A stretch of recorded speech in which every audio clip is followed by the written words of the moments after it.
Selamat malam, Bapak, Ibu, saudara-saudari yang terkasih dalam Kristus. Shalom. Pertama-tama saya ucapkan selamat tahun baru 2025.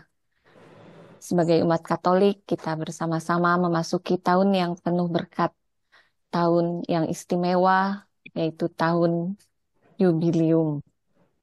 Semoga di tahun Yubileum ini iman kita semakin bertumbuh, relasi kita dengan Tuhan semakin baik. Kita juga tak lupa bersyukur pada Tuhan untuk selama kita tahun 2024 untuk begitu banyak berkat dan penyertaan Tuhan. Bapak, Ibu, dan saudara-saudari yang terkasih, setelah 2 minggu Zoom KKS libur, hari ini kita berjumpa kembali di awal tahun 2025 ini, Rabu tanggal 8, acara Zoom KKS akan diisi dengan acara sosialisasi gokil. Go Kitab Suci Lingkungan. Dan tema malam hari ini yaitu Yesus Anak Allah dibaptis. Tema ini diambil dari Injil Lukas bab 3 ayat 15 sampai 16 dan dilanjutkan dengan bab 21 sampai 22. Dan telah hadir bersama kita malam hari ini Ketua KKS Kelapa Gading, Ibu Rosita Juana. Selamat malam, Bu Rosita. Selamat malam. Bu Rosita akan menyampaikan materi gokil untuk bulan yang pertama di tahun 2025 ini. Baik, sebelum kita mulai, kita akan terlebih dahulu menundukkan kepala. Kita akan bersatu dalam doa. Dalam nama Bapa dan Putra dan Roh Kudus. Amin. Bapa sumber kebenaran dan kasih, puji syukur dan terima kasih malam ini kami kembali dapat berkumpul melalui Zoom untuk bersama-sama mendengar dan merenungkan firman-Mu. Lewat acara sosialisasi gokil yang akan disampaikan oleh anakmu, Ibu Rosita Juana. Kiranya Engkau pakai Ibu Rosita untuk menyampaikan apa yang menjadi kehendak-Mu. Dan berilah kami hikmat untuk bisa memahami dan membuka hati, sehingga semua yang kami dengar dapat bermanfaat bagi pertumbuhan iman kami. Dampingilah kami dari awal sampai acara ini selesai, jauhkan dari segala gangguan. Semua doa ini kami panjatkan kepadamu dengan pengantaraan Yesus Kristus, Tuhan kami. Amin. Dalam nama Bapa dan Putra dan Roh Kudus. Amin. Selamat malam, Bapak Ibu, sahabat-sahabat KKS Kelapa Gading. Terima kasih sudah hadir di Zoom KKS Kelapa Gading. Saya akan mulai pertemuan gokil di tahun baru ini di bulan Januari. Saya akan share screen ya, Bapak Ibu ya. Ya, gokil seperti Bapak Ibu ketahui ya, Gokil itu adalah program dari K3S. Ya, Bapak Ibu ya. Kita mengadakannya selama 9 bulan, selama setahun.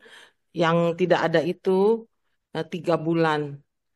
Bulan pendalaman iman untuk Prapaskah, bulan Kitab Suci Nasional, bulan 9, dan satu lagi di bulan Desember, itu bulan keluarga ya Bapak Ibu ya.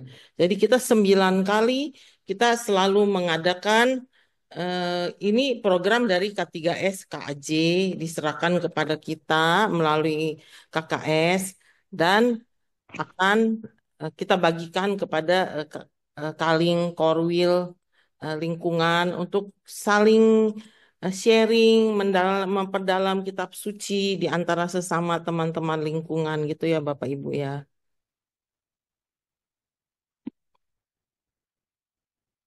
Saya mulai ya.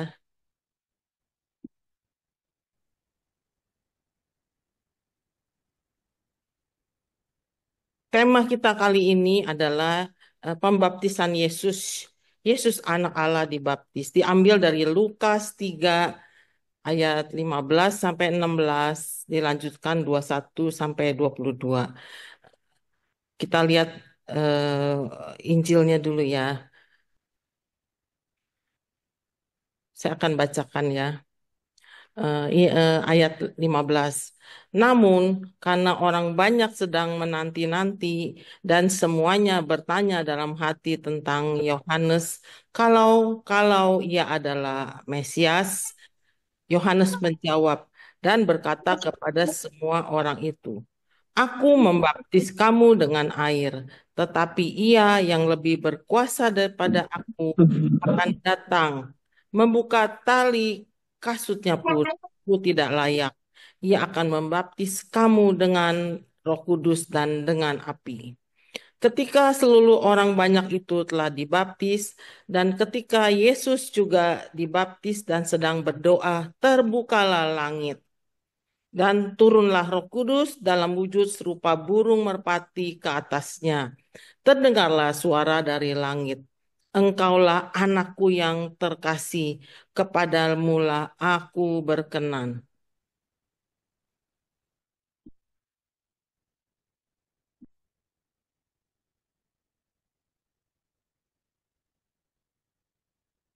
Kita sekarang mulai ya. Siapakah Yohanes Pembaptis?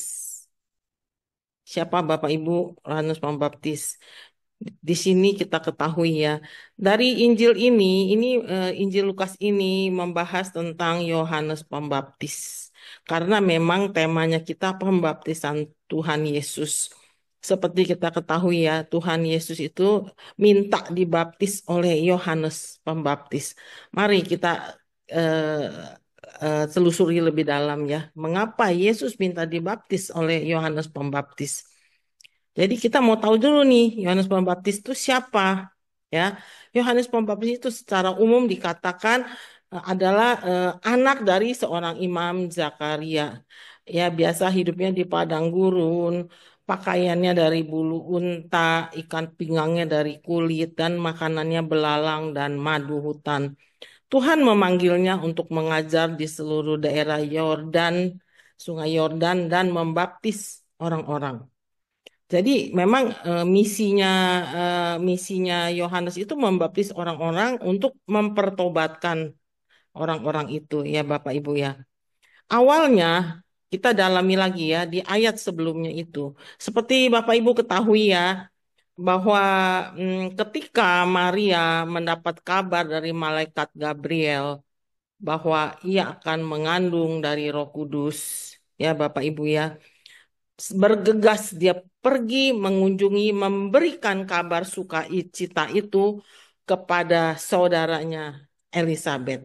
Jadi dalam keadaan baru dikasih kabar bahwa ia akan mengandung dari Roh Kudus dan dia tidak tahu apa yang terjadi. Cuma ia akan mengatakan, aku ini hamba Tuhan, terjadilah padaku menurut perkataanmu. Itu ya Bapak Ibu ya. Dan akhirnya ya Bapak Ibu ya, dia pergi mengunjungi saudaranya Elizabeth. Itu perjalanan tidak mudah loh, jauh sekali loh. Tapi dia begitu niat, luar biasa. Dia mau membagikan kabar sukacitanya kepada saudaranya. Pergilah, perjumpaan dua orang yang terberkati ini, Maria dan Elizabeth. Ya, dan kunjungan Maria ke Elizabeth adalah kunjungan kepedulian dan membagikan sukacita dan memuji Allah. Allah memakai diri Maria dan Elizabeth, orang-orang yang sangat sederhana ini untuk karya keselamatannya dengan kelahiran anak-anak mereka, Yesus dan Yohanes. Itu luar biasa ya Bapak Ibu ya. Allah selalu memakai orang-orang yang sederhana, orang-orang yang begitu setia. Mereka tidak tahu apa yang akan terjadi, tapi mereka Bunda, terutama Bunda Maria ya, dia hanya bertanya satu kata, eh, bagaimana ini mungkin terjadi? Karena aku belum bersuami, ya kan? Tetapi itu terjadi ya, Bapak Ibu ya. Dia bergegas, dia pergi kepada saudaranya dan mau memberikan kabar sukacita. Ketika Elizabeth menyambut kedatangan Maria, ya Bapak Ibu ya, apa yang terjadi Bapak Ibu? Ya, anak dalam kandungannya meloncat kegirangan dan Elizabeth dipenuhi oleh Roh Kudus. Dan orang pertama yang bernubuat tentang anak Allah itu adalah Elizabeth. Ya, dia mengatakan, Ibu Tuhanku datang mengunjungi aku, katanya. Allah telah memberkati kamu melebihi perempuan lainnya. Dan Allah juga memberkati bayi yang kamu lahirkan. Luar biasa ya Bapak Ibu ya ini ya. Dan kemudian disitulah dua bayi dari dua wanita yang terberkati ini, itulah cara Allah akan menyelamatkan dunia. Itu Bapak Ibu luar biasa ya Bapak Ibu ya. Karena apa? Ini dua orang yang sangat setia. Mereka hanya mengandalkan Tuhan, walaupun mereka tidak mengerti. Bayangin zaman itu, mana mengerti ya? Tidak mengerti kan apa yang akan terjadi. Kemudian kita tahu ya siapa tuh Yohanes. Yohanes kita tahu kan papanya itu Zakari. Dan ketika Maria mengunjungi Elizabeth itu, Elizabeth sudah mengandung 3 bulan. Ya, begitu Maria mengunjungi, kan seperti tadi dikatakan anaknya kegirangan di dalam kandungan. Tapi berbeda dengan Zakaria. Zakaria ini seorang imam dan luar biasa hidupnya itu sangat religius. Tapi ketika malaikat mengatakan kepadanya bahwa istrinya yang sudah tua mandul akan diberi seorang anak, dia tidak percaya. Akhirnya apa yang terjadi Bapak Ibu? Dia bisu. Selama Elizabeth mengandung anaknya itu yang namanya Yohanes itu dia bisu karena dia tidak percaya. Bedanya dengan Bunda Maria. Bunda Maria walaupun tidak mengerti ia mengatakan, "Aku ini hamba Tuhan, terjadilah padaku menurut perkataanmu." Tapi Zakaria itu tidak percaya, dia malah tersenyum tapi tersenyum seakan-akan itu ah ngomong aja kan mana mungkin sih istrinya dia yang sudah tua mandul bisa punya anak.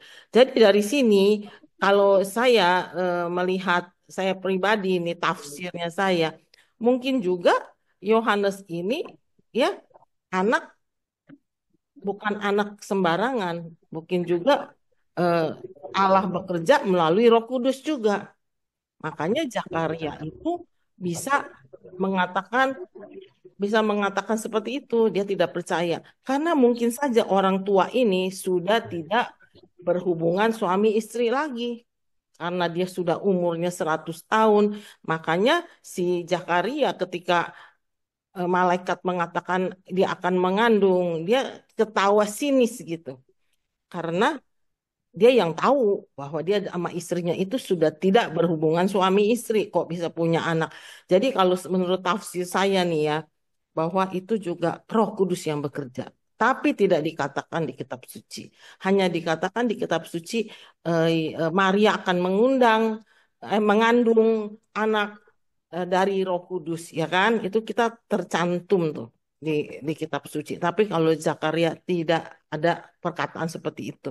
Tapi mengapa Zakaria bisa tidak percaya? Itulah ya, itu tafsirnya saya loh Bapak Ibu. Seperti itu ya Bapak Ibu ya. Dan kemudian eh, kita tahu di sini ya, anak anak yang diberikan ketika orang sudah tidak mengharapkan lagi itulah anugerah Tuhan. Ketika sudah tidak mengharapkan kehadiran seorang anak karena memang sudah tidak berdaya, itu anugerah Tuhan. Di sini makanya saya berpikir ini karya Roh Kudus juga gitulah. Tuhan memilih Elizabeth bukan hanya untuk menjadi orang pertama yang bernubuat tentang Yesus seperti tadi dikatakan ya, Ibu Tuhanku datang, ya kan? Anak ibu yang terberkati, anak yang terberkati itu kan. Jadi dia orang pertama yang bernubuat bahwa yang dikandung itu anak Allah. Karena Maria begitu dapat kabar dari malaikat kan langsung bergegas mengunjungi saudaranya ini. Jadi belum ada yang tahu. Mungkin yang tahu Yosef ya, tunangannya gitu ya, tapi tidak diceritakan secara mendetil di kitab suci ya. Jadi Elizabeth ini dalam walaupun dia mengandung, dia memberi motivasi kepada Maria. Maria itu masih muda sekali. Kalau nggak salah usianya 16 tahun. Bayangin 16 tahun. Mungkin zaman dulu 16 tahun sih udah pada menikah kali ya zaman dulu. Zaman dulu ya, zaman Maria ya. Tapi tetap aja bingung kan. Orang belum bersuami, punya anak kan bingung. Jadi Elizabeth itu selalu memberi motivasi kepada Maria. Ya, karena dia, eh, dia membimbing Maria yang membutuhkan di bulan-bulan sulitnya kehamilannya itu dia perlu seseorang untuk apa ya, berdiskusi, curhat lah istilahnya gitu ya. Sambil makanya inilah kenapa Yohanes diberikan kepada Elizabeth karena memang mereka itu ibu sama ibu itu relasinya sudah semian dekat. Jadi Yohanes itu memang sudah dipersiapkan untuk membuka jalan bagi bagi Yesus gitu ya Bapak Ibu ya, dikatakan dia bisu ya. Ketika dia bisu dan ketika sudah mulai mau melahirkan, semua orang ya memberi nama, mengusulkan nama yang ada berbau-bau bau Zakaria lah. Biasa kan kalau orang kan ada marganya, keturunan apa gitu ya. Tapi dia langsung tulis Yohanes namanya. Setelah itu ya langsung lidahnya terbuka dan dia bisa bicara. Jadi sudah tidak bisu lagi karena akhirnya dia mengakui dalam proses kehamilan istrinya itu dia mungkin kan dia kan seorang religius mungkin di situ pelan-pelan dia bermenung akhirnya dia dapat juga suara Tuhan bahwa itu memang anak dipersiapkan untuk penyelamatan dunia gitu ya untuk membuka jalan bagi Yesus akhirnya dia sembuh dari bisunya. Nah, kemudian Pemberhentian berhubung pada tenang. Periksa kembali. jadi Lukas 3 ini tadi yang dibahas kan tidak komplit ya. Tapi tugas Lukas 3 ayat 1 sampai 20 ini adalah buah-buah pertobatan. Jadi di sini Lukas memperkenalkan Yohanes Pembaptis yang selalu memperingatkan banyak orang tentang penghakiman Tuhan yang akan datang dan memanggil mereka untuk melakukan keadilan, melakukan pertobatan. Dan baptisannya Yohanes itu dikatakan baptisan tobat untuk pengampunan dosa. Itu. Ini di Lukas ayat 3 dan ayat 7 dikatakan baptisan tobat. Ajakan Yohanes agar bertobat dan berbuah menjelang hari pengadilan membuat orang bertanya dalam hati karena mereka kan saat itu kan memang mengharapkan kehadiran Mesias di di di bangsa Israel, orang bangsa Yahudi ya. Sampai sekarang pun masih mengharapkan kehadiran seorang Mesias. Jadi dia tidak percaya bahwa Yesus itu adalah Mesias, anak Allah. Sampai sekarang kalau kita ziarah ke Yerusalem ya, waktu saya ziarah ke Yerusalem, saya masuk ke kuburan Raja Daud ya, itu pada buat tanda salib. Tahu apa yang terjadi? Kita ditegur, diusir loh. Karena dia tidak percaya akan Allah, Trinitas Allah, Bapa, Putra, dia tidak percaya. Mereka masih mengharapkan seorang Mesias yang datang menyelamatkan mereka. Apalagi Yesus itu yang dikatakan Mesias, akhirnya toh disalib, mati. Menurut mereka mati sia-sia. Jadi udah pastilah itu bukan Mesias. Mesias yang diharapkan tuh belum muncul gitu. Gitu ya Bapak Ibu kira-kira ya. Jadi Lukas 3 1 sampai 20 ini menceritakan terus-menerus menceritakan pertobatan dan akhirnya membaptis orang. Yohanes itu terkenal sekali, dia membaptis orang banyak sekali. Sampai kemudian orang bertanya-tanya apakah dia Mesias gitu kan ya. Ajaran Yohanes Pembaptis ya di sini nih. Ajaran Yohanes Pembaptis ya. Yohanes itu hidup pada tahun ke-15 pemerintahan Kaisar Tiberius ketika Pontius Pilatus menjadi wali negeri Yudea dan Herodes raja wilayah Galilea Terus Filipus saudaranya itu raja wilayah Iturea dan Trakonitis. Nah, di sini dikatakan semua ya daerah-daerah pada saat Yohanes itu hidup dan berkarya gitu. Pada waktu itu Hanas dan Kayafas menjadi imam besar. Nah, ia mendapat firman Allah untuk memberikan baptisan tobat. Nah, pada saat mereka Yohanes Pembaptis hidup di zaman itu tuh, pemerintahan Kaisar Tiberius dan imam besarnya Hanas dan Kayafas, dia mendapat satu panggilan untuk mempertobatkan orang-orang, ya kan? Makanya baptisannya dinamakan baptisan tobat. Terus gambaran paling rinci tentang pelayanan Yohanes Pembaptis itu terdapat dalam Injil Lukas.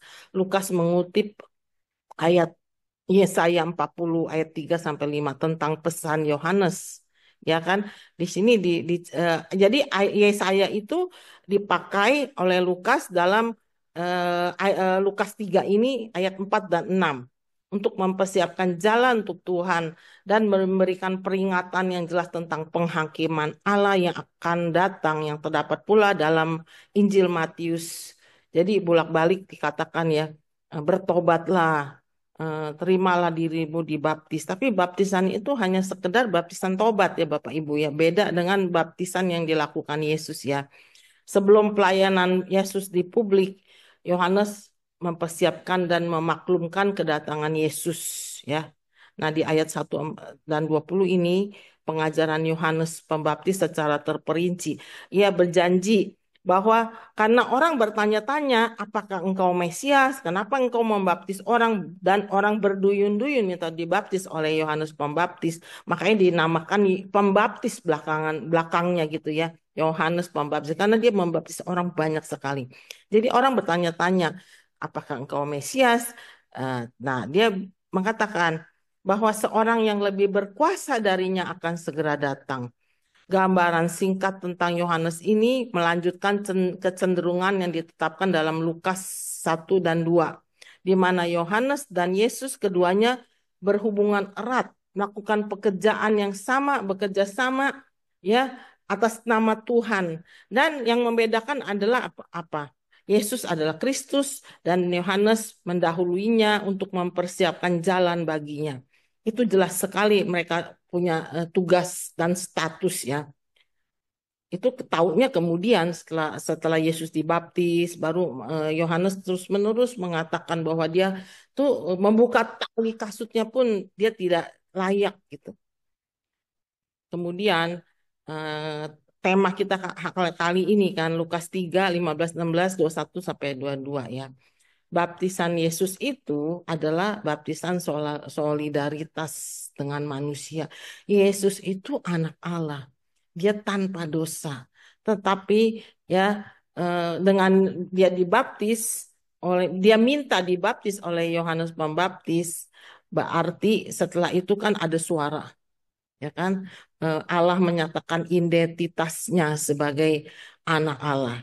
Nah, baptisan Yesus ini mencerminkan peran Yesus dalam membawa keselamatan. Memang itu misinya Allah untuk mengutus Yesus tuh sebelum memulai pelayanannya dia harus dibaptis dulu. Dan dia meminta Yohanes Pembaptis yang membaptis.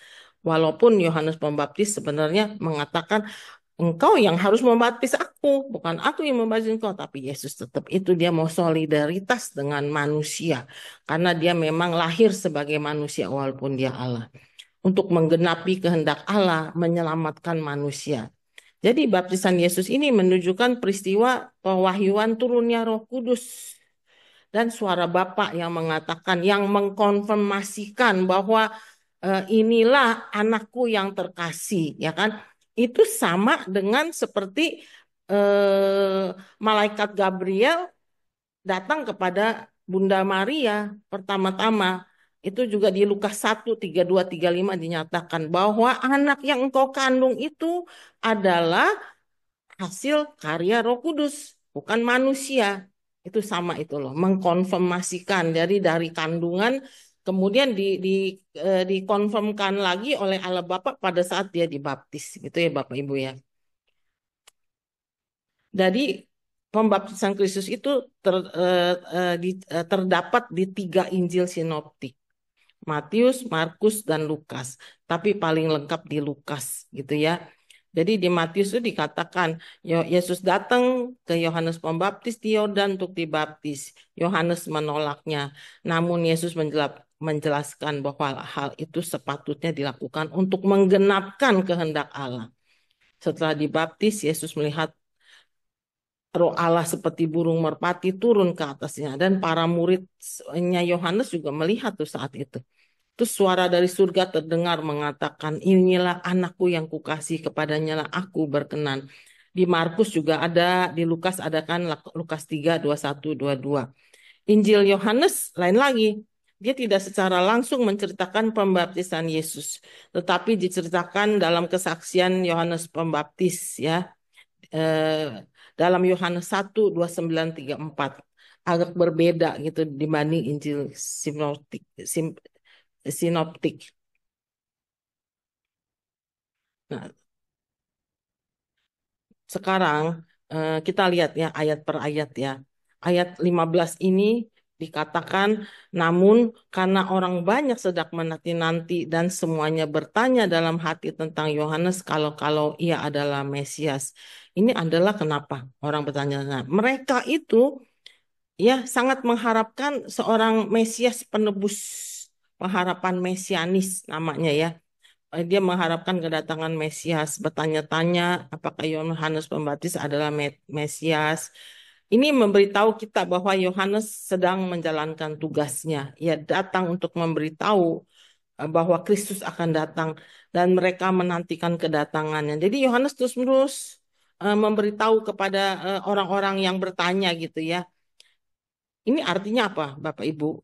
Kerinduan umat Israel terhadap janji Allah akan pemulihan. Dan yang menyedihkan sampai sekarang mereka itu masih terus menantikan, tidak menerima bahwa Mesiasnya itu sudah datang dan sudah disalibkan dan sudah naik ke surga gitu loh. Mereka masih tidak bisa menerima itu. Tidak semua, tapi bangsa Yahudi masih seperti itu ya Bapak Ibu ya. Ini pengajaran teologisnya apa nih Bapak Ibu dari ini semua? Allah Allah mau mengatakan bahwa Allah setia pada janjinya dan umat dipanggil untuk hidup dalam pengharapan yang aktif terhadap penggenapan rencananya. Nah, ini sesuai benar dengan tahun jubileum ya. Tahun jubileum kan pengharapan ya Bapak Ibu ya. Kita hidup begitu banyak apa ya badai dalam kehidupan kita. Makanya tahun ini dijadikan tahun jubileum supaya kita balik lagi. Cuman pengharapan kepada janji Allah itulah membuat kita bisa hidup dengan penuh harapan gitu ya Bapak Ibu ya. Sekarang ayat 16 ya. Yohanes menjawabkan bahwa eh, dia membaptis dengan air, tetapi ia yang lebih berkuasa, maksudnya Yesus akan datang. Membuka tali kasutnya pun aku tidak layak. Ia akan membaptis kamu dengan Roh Kudus dan dengan api. Nah, di sini peran Yohanes sebagai pendahulu. Yohanes dengan rendah hati mengakui ia bukan Mesias, hanya mempersiapkan jalan baginya dan memberitakan akan datangnya dia yang lebih berkuasa, yang akan membaptis mereka dengan Roh Kudus dan api. Dan dia akan menjalankan penghakiman dahsyat memisahkan gandum dari debu jerami. Ini di ayat 3:16 ya Bapak Ibu ya. Lukas kan tadi Lukas 1-20. Tapi yang kita dapatkan ini kan penghakiman ini tidak dicantumkan ya. Lukas memperkenalkan dia yang datang itu sebagai sosok yang serupa dengan Elia, nabi yang kuat dan dahsyat yang pernah menurunkan api dari surga, ya kan? Yang setelah naik ke surga dinantikan datang kembali di akhir zaman. Mereka jadi di dalam Lukas ini diceritakan itu serupa dengan Elia, nabi yang luar biasa itu ya. Terus orang-orang ingin memuji Yohanes karena Yohanes begitu ngetop saat itu. Tetapi ia tetap meninggikan Yesus. Ia mengatakan ia harus semakin besar tetapi aku harus semakin kecil. Dia tidak cemburu, dia tidak kesal, dia tidak merasa panggungnya diambil. Bapak Ibu ingat kan ketika ada dua muridnya yang bertanya, lihatlah itu anak domba Allah. Terus muridnya ngikutin dia ya, ngikutin Yesus ya. Dia tidak marah. Memang dia memang tujuannya untuk membuka jalan. Ini intinya ya Bapak Ibu ya. Kita mesti belajar dari Yohanes Pembaptis, ya kan? Karena kadang banyak kali di pelayanan orang merasa pelayanannya itu milik dia. Nggak boleh ada orang lain yang menyentuh. Dia bisa berbagai cara dia mempertahankan dia punya panggung. Itu salah, salah besar. Kita dipakai Tuhan itu kita mesti membuat orang lain pun ya menjadi alatnya Tuhan. Kita harus membagikan apa yang kita miliki kepada mereka, memotivasi mereka seperti Yohanes Pembaptis. Jangan, pelayanan itu bukan karir. Habis ini saya mesti ini, terus dipertahankan terus. Saya kan foundernya. Eh, Kalau saya jadi founder kan berarti kan nggak ada orang lain yang boleh menyentuh ini. Itu salah ya Bapak Ibu ya. Jadi dari ayat 16 ini, apa yang dapat kita ambil secara teologisnya? Yesus adalah pribadi yang besar dari semua nabi karena ia anak Allah. Ya, anak Allah yang lahir karena kuasa Roh Kudus. Baptisan Roh Kudus merupakan tanda kehidupan baru dan pengudusan yang Allah kerjakan di dalam hati manusia. Itu bedanya ya Bapak Ibu ya. Baptisan Yesus dengan baptisan Yohanes itu beda sekali ya Bapak Ibu ya. Bisa kan ya, kita ngerti ya membedakannya ya. Yohanes itu hanya membuka jalan, mempertobatkan orang, menceritakan tentang Mesias akan segera hadir. Ya, gitu ya Bapak Ibu ya. Terus ayat 21 ini. Ketika seluruh orang banyak itu telah dibaptis, dan ketika Yesus juga dibaptis dan sedang berdoa, terbukalah langit dan turunlah Roh Kudus dalam wujud serupa burung merpati ke atasnya. Terdengarlah suara dari langit, engkaulah anakku yang terkasih, kepadamulah aku berkenan. Baptisan Yesus ya, Yesus dibaptis meskipun ia tidak berdosa. Itu tadi saya sudah katakan ya, karena dia solider dengan manusia. Dan kemudian setelah ini Yohanes dipenjara oleh Raja Herodes karena Yohanes menegurnya menikahi Herodias. Selanjutnya Yesus yang berkarya, Yohanes tuh udah hilang gitu, dipenggal. Yesus dinyatakan sebagai anak Allah. Kalau kita mau mau renungkan ya Bapak Ibu ya, ini juga memang udah dalam misinya Allah. Kalau Yohanes tidak dipenggal, Yohanes tetap ada di sana mendampingi Yesus, dia lebih terkenal daripada Yesus. Yesusnya tidak bisa melakukan hal-hal sesuai misi dari Bapaknya. Jadi ya udah dibuatlah sedemikian. Memang kebetulan memang Raja Herodes itu orang yang sangat kejam karena dia eh, mengawini eh, familinya sendiri gitu loh. Si Herodias ini kan istri kalau nggak salah istrinya Filipus atau siapa gitu ya. Jadi Herodes dipenggal. Kalau kita ini seperti sinetron ya Bapak Ibu ya. Jadi tokohnya itu untuk supaya tokoh yang terakhir muncul, tokoh pertama udah episode-nya selesai. Sepertinya seperti itu ya Bapak Ibu ya. Terus pengajaran teologisnya apa? Ya, baptisan Yesus itu menandai awal pelayanannya di dunia. Kehadiran Trinitas, Allah Bapa, Putra, dan Roh Kudus menunjukkan hubungan yang sempurna dalam karya penyelamatan Allah. Jadi baptisan Yesus itu dia dibaptis, Allah Bapa bersuara, dia seorang putra, dan turunlah Roh Kudus. Itu benar-benar Trinitas. Kalau banyak orang mempertanyakan tentang Trinitas itu salah besar. Sebelum Yesus melakukan pelayanan, dia sudah menunjukkan Trinitas ini ya Bapak Ibu ya. Setelah itu Yesus diakui sebagai anak Allah yang diutus untuk menyelamatkan manusia. Jadi episode Yohanes Pembaptis selesai itu Bapak Ibu. Dipenggal dia. Yesusnya lalu baru berkarya tuh selama 3 tahun. Kita lihat ya kehadiran Roh Kudus ya di sini ya. Pandangan pengarang Injil, baptisan dengan Roh Kudus dan api mengacu peristiwa Pentakosta. Ketika Yesus yang diangkat ke surga mencurahkan Roh Kudus dalam rupa lidah-lidah yang seperti nyala api turun ke atas jemaat perdana. Jemaat perdana gitu ya, di dikasih Roh Kudus di untuk juga berkarya. Jadi Yesus ini mau memulai berkarya, dia dikasih Roh Kudus, dikirim Roh Kudus. Ketika dibaptis, langit terbuka, Roh Kudus turun. Murid-muridnya juga begitu. Jadi peristiwa Pentakosta itu dianggap sebagai permulaan pemberitaan salib dan kebangkitan Tuhan serta pengampunan dosa. Jadi murid-murid itu begitu diutus dikasih Roh Kudus juga. Jadi kita ini benar-benar kalau kita lagi berkarya dimanapun kita nih ya, itu kita harus meminta penyertaan Roh Kudus. Jadi kita tidak salah kaprah dalam pelayanan. Roh Kudus yang berkarya, bukan kekuatan kita gitu loh. Ya kan? Roh Kudus berperan penting di mana Yesus memperkenalkan diri dengan kata-kata Nabi Yesaya. Dia kan selalu mengatakan bahwa dia itu didampingi Roh Kudus untuk berkarya. Jadi Trinitas selalu selalu dibawa terus tuh sama Yesus. Jadi Roh Tuhan ada padaku oleh sebab ia telah mengurapi aku. Ya kan di Yesaya itu ya Bapak Ibu ya. Pengurapan dengan Roh menjadi dasar kuasanya untuk membaptis dengan Roh Kudus. Jadi begitu ya Bapak Ibu ya. Yesus penuh Roh Kudus, dia memberikan Roh Kudus kepada kita untuk menjadi perpanjangan tangannya ya. Dalam konteks hubungan dalam konteks Lukas nih, hubungan anak dengan Bapa adalah Roh Kudus telah turun ke atas Maria.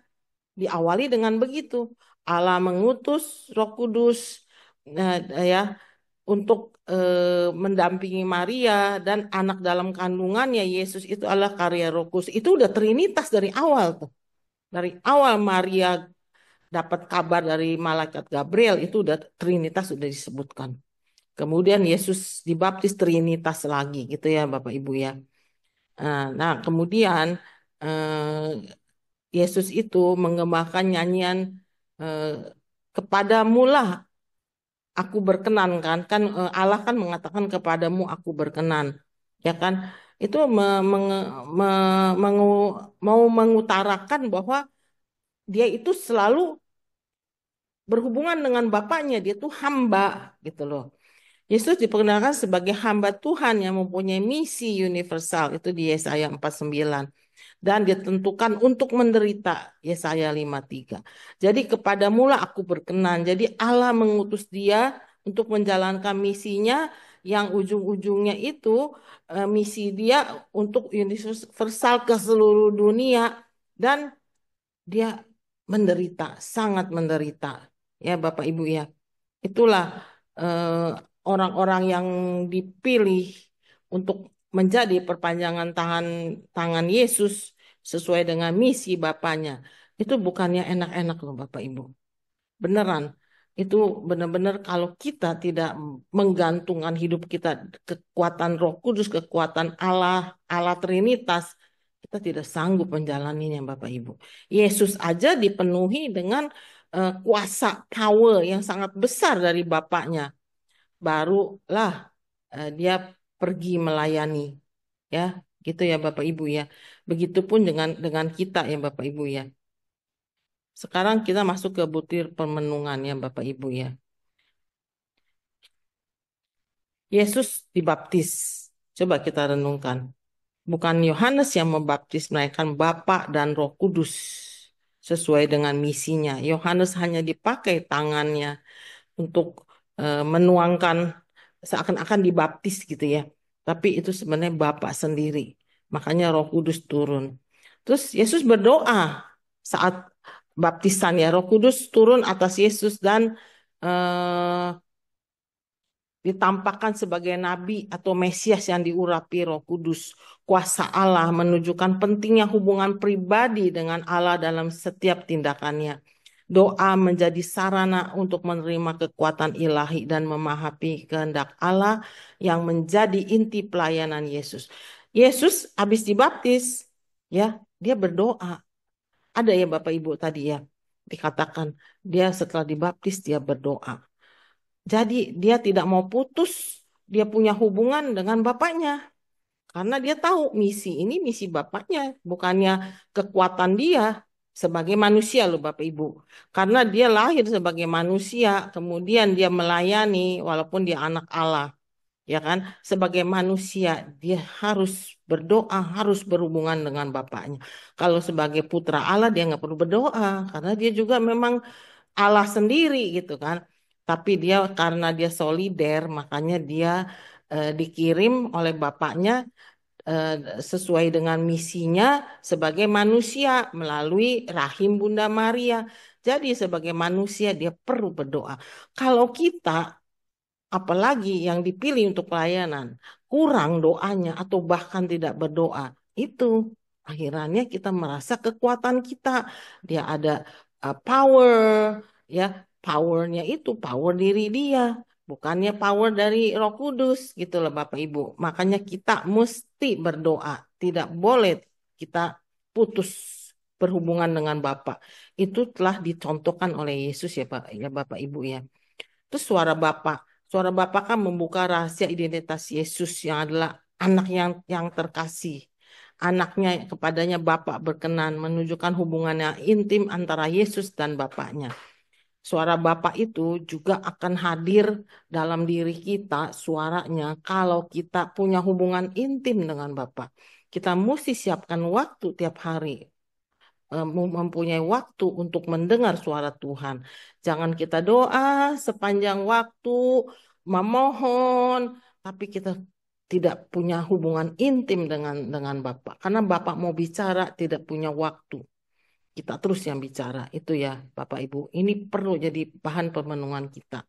Terus hamba Tuhan menjalani perutusan bagi semua bangsa dan akan menjalani misinya dengan penderitaan dan mati untuk semua orang. Misi keselamatan. Hamba Tuhan seorang Allah, putra Allah turun ke dunia jadi hamba. Akhirnya menderita. Kalau kita dipilih bukannya jadi hamba, jadi bos, kita salah besar. Tuhan aja diutus untuk jadi hamba. Ya Bapak Ibu ya. Jadi bahan permenungan kita. Terus Yohanes Pembaptis, tahanan Herodes, mempersiapkan jalan anak Allah. Hamba Tuhan juga menjadi prabayangan jalan penderitaannya. Dia menderita kan. Dia dipenggal. Itu mau mengatakan bahwa menjalankan misi Bapak itu tidak gampang. Yohanes selesai tugasmu dia dipenggal. Muncullah Yesus. Tugasnya selesai 3 tahun. Dia mati di kayu salib. Nggak mudah ya Bapak Ibu ya. Ini jadi bahan permenungan kita nih Bapak Ibu. Intinya kita harus mempunyai hubungan intim dengan Tuhan ya Bapak Ibu ya. Terus kita diskusi dan refleksi ya. Turunnya Roh Kudus atas Yesus ingin menyatakan apa tentang dirinya? Coba kita pikirkan. Nanti kita diskusikan ya Bapak Ibu ya. Kita dibaptis dengan Roh Kudus. Bagaimana untuk mengkonkretkannya? Apa misi Yesus sebagai anak Allah? Ada kalau kita melihat ayat Kejadian 222, Mazmur 22 dan Yesaya 4:21, dia sebagai anak Allah. Tapi di sini ya kita lihat ya. Coba nanti Bapak Ibu di rumah dilihat ya. Untuk menderita, silih atas dosa-dosa manusia. Itu luar biasa loh Bapak Ibu. Apa yang Anda bayangkan ketika mengakui Yesus anak Allah? Apakah hanya di mulut? Apakah dari hati? Apakah kita tetap hidup kita sepenuhnya untuk Yesus? Itu coba kita nanti diskusi dan kita refleksikan. Terus laku tobat apa yang diutamakan Yohanes untuk semua orang? Dalam bentuk manakah yang perlu diwujudkan sekarang untuk zaman ini? Ya, Yohanes kan laku tobat apa yang diutamakan zaman Yohanes? Di zaman kita ini apa gitu ya, Bapak Ibu ya. Gitu ya. Nah, saya sampai sini kita diskusi ya Bapak Ibu ya. Saya stop share-nya saya stop dulu ya. Ya, gitu ya Bapak Ibu ya. Sekarang kita mau diskusi nih. Seperti yang tadi sudah saya katakan ya, bahwa kesimpulannya nih ya Bapak Ibu ya, kesimpulannya ya bahwa pertama ya, Yesus itu punya misi menyelamatkan manusia, tetapi supaya dia ada bersolidaritas dengan manusia, dia lahir melalui bayi di kandang yang sangat kotor. Itu itu pertama ya, jadi bahan permenungan kita. Dan untuk apa hubungannya dengan saat sekarang? Yesus lahir, Yesus datang, tetap hadir dalam Ekaristi, dia hadir di hati kita yang juga seperti keranjang palungan yang kotor. Apakah kita ketika menerima Yesus dalam Ekaristi, apakah palungan hati kita sudah bersih? Apakah kita siap?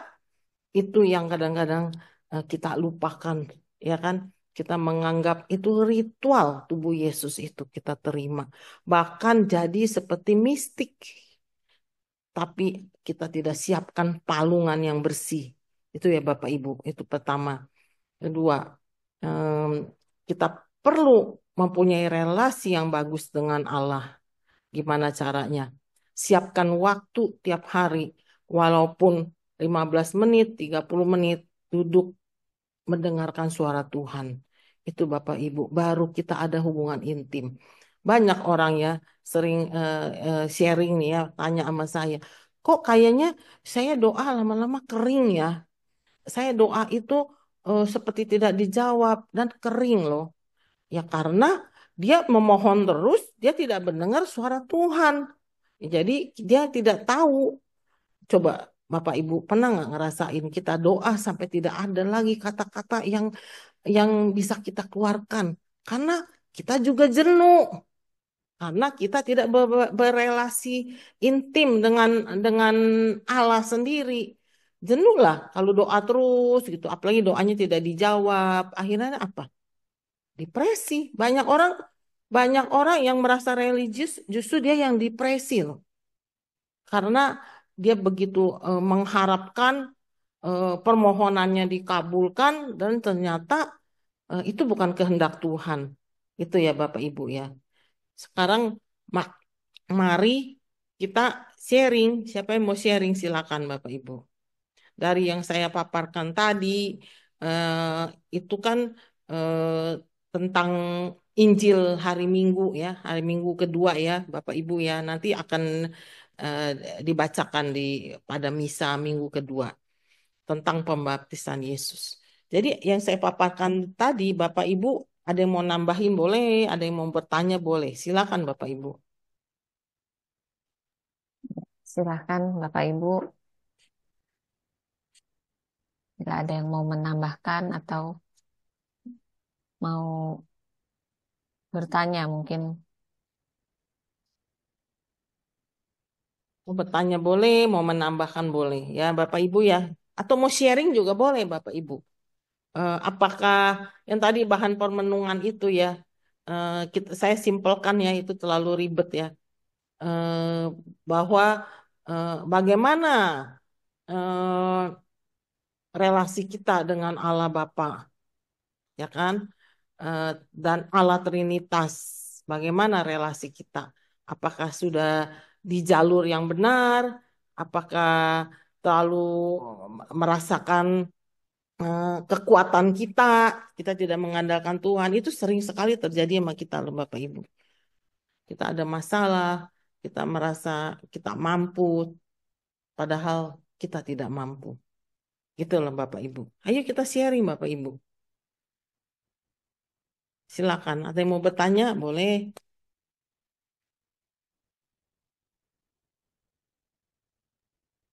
Ibu Kun nih udah buka kamera. Silakan Ibu mau mau nambahkan atau mau sharing.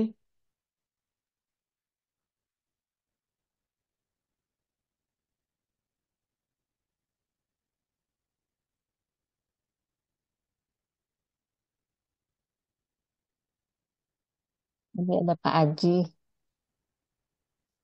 Pak Aji, silahkan. Pak Aji, mungkin ada yang mau ditambahkan.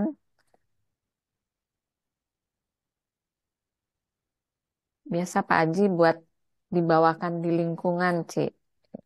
Di lingkungan Gabriel. Pak Haji kan udah pakar. Iya, Kan? Ayo dong tambahin di sini, ya, Pak. kan ya, suruh nambah. Ya, kalau apa ya, kita terutama kalau kita ke lingkungan, ke umat-umat kita, kita mesti menekankan iman Katolik yang baik dan benar. Banyak ya umat kita tuh tidak masih belum memahami iman Katolik yang baik dan benar. Nah, Pak Haji, pakarnya tuh Pak Haji ya, Pak Haji ya.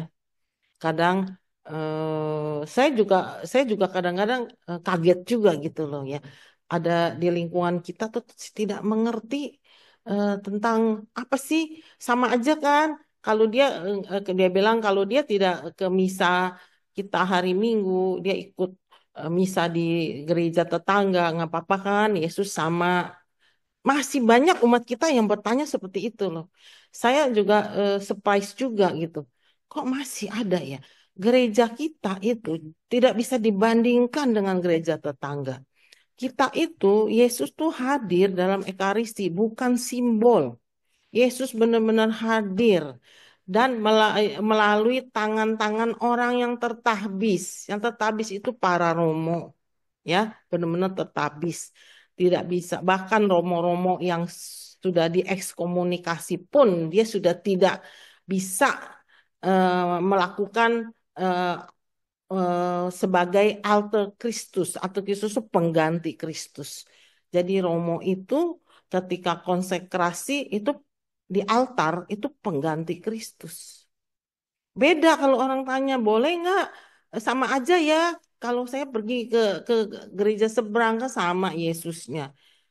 Yesusnya sama apa enggak saya tidak bisa jawab. Tapi yang saya tahu kalau di dalam misa itu Yesus itu hadir beneran. Kalau mereka itu hanya simbol gitu loh. Itu yang saya pelajari dari iman Katolik. Dan itu harus kita transferkan pengetahuan ini kepada umat-umat kita. Umat kita itu mesti memahami. Itu yang paling utama loh. Kita tidak tahu Yesus tuh hadir di misa. Makanya saya lihat ya, saya suka misa ya, di atas ya, di Yakobus ya. Itu sekeliling main HP. Nggak tua, nggak muda, nggak anak-anak main HP. Padahal habis konsekrasi menjelang komuni, habis konsekrasi itu hosti dan anggur sudah menjadi tubuh dan darah Yesus. Tapi kita main HP. Itu kan berarti dia belum bisa mengerti bahwa yang kita sebentar lagi akan terima hosti itu bukan hosti lagi, tubuh dan darah Yesus.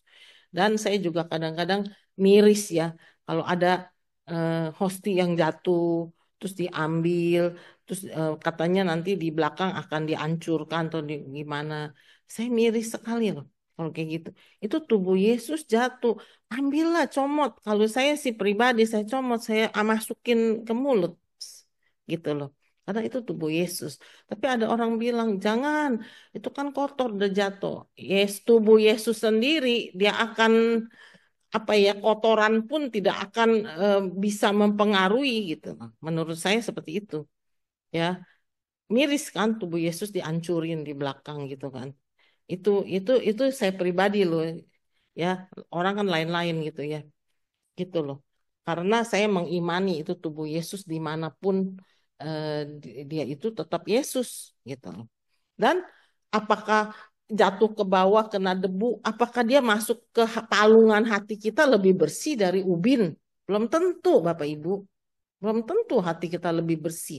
Seperti Yesus, kenapa dari Nazaret Bunda Maria jauh-jauh pergi ke Yerusalem dan akhirnya harus melahirkan di Yerusalem. Karena Yerusalem itu kan dikatakan kan kota roti namanya itu ya. Jadi dia lahir di sana. Yesus itu mesti lahir di palungan dan akhirannya Yesus itu yang lahir di palungan memberikan dirinya kepada kita. Palungan itu kotor, dia lahir di situ, ya. Tapi palungan kita apakah bersih? Itu bahan permenungan kita. Ya, belum tentu lebih bersih dari ubin. Makanya kalau jatuh saya langsung pungut, saya selalu langsung ambil. Kalau lagi saya tatip ya, gitu loh Bapak Ibu. Ayo sharing, siapa yang mau nambahin? Kedua, ya, saya lihat ya, dua tokoh di sini tadi yang saya bahas, Bunda Maria dan Elizabeth, itu kita harus mencontoh mereka. Ketika eh, Zakaria tidak percaya akan berita dari malaikat bahwa istrinya akan mengandung, Elizabeth itu sangat percaya.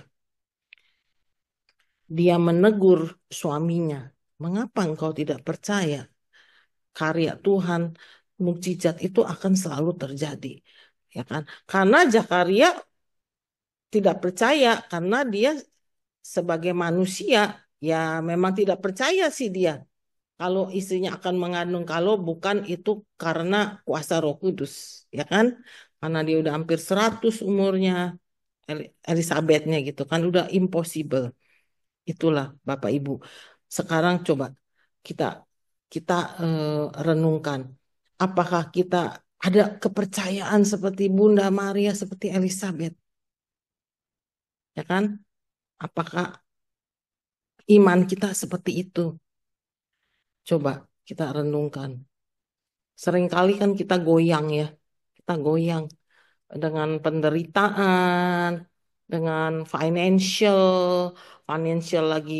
lagi eh, apa ya, lagi berkurang, tapi saya harus melakukan pelayanan atau sedang sakit, kok Tuhan tidak menyembuhkan, tapi disitulah sebagai pengikut Yesus bisa nggak kita menerima bukan sesuatu yang enak-enak saja.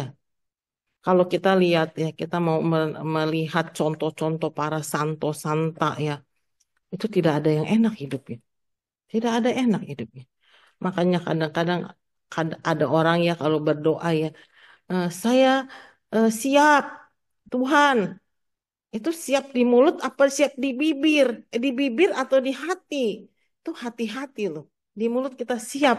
Kita siap Kak pelayanan sambil mengikuti salib Yesus. Itu sangat berat Bapak Ibu. Sangat berat gitu. Ini banyak di sini pakar-pakar yang udah mengalami. Saya mau Bu Eti nih. Bu Eti, ayo dong Bu Eti sharing Bu Eti. Ya, Mana? Nah, Bu Eti itu. selamat malam Bapak Ibu semuanya. Rosita, terima kasih permenungannya. Saya hanya sedikit memberikan apa ya hasil renungan saya, refleksi saya.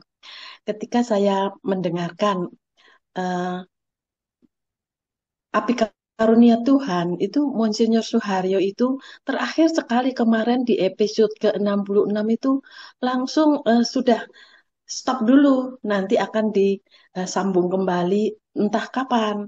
Wah, saya merasa eh, ini juga ya kehilangan ya, karena biasanya saya selalu ikut apa yang diberikan pencerahan oleh Monsinyur Suharyo itu sangat simpel dan gampang sekali dicerna menurut saya, bagi saya.